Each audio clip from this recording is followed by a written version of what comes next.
So dislocation is often occurs when the alignment of the bone is disrupted. So if we look at the shoulder here, we've got an anterior and a posterior dislocation, so either front or back, and both can happen in the shoulder. So injuries are often caused by impact, so a player or an object hitting you and causing that bone to come out of its socket and out of alignment. So typical sites are usually shoulders, hips, knees and elbows, and sometimes fingers actually and toes.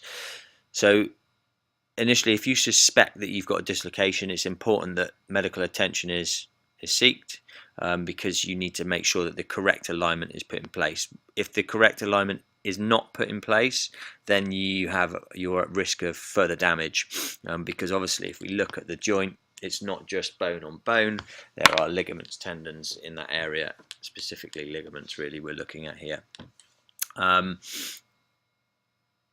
So if a joint does become dislocated, what we need to make sure is that alignment is put in correct place. So the ligament alignment is in the correct place and doesn't impinge on the ligament.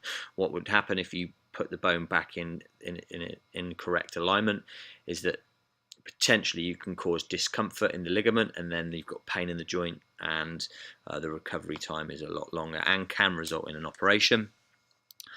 So what we want is a correct alignment, and then what happens is if the correct alignment is not put in place, then you have a pain, but also what may happen is you may have further dislocations in the future. We do need to be careful of this, because actually when we have dislocation, potentially you have the response might be that we damage the tissue, and the tissue would be a soft tissue, which is ligaments, and these could take some time. So you need to think about the remodeling phase, and how we make sure that the tissue goes back to its original condition. So it's really important that we treat the shoulder dislocation in the right way. If we look at time frame for a shoulder dislocation, ligaments can take a long time depending on the severity of the dislocation.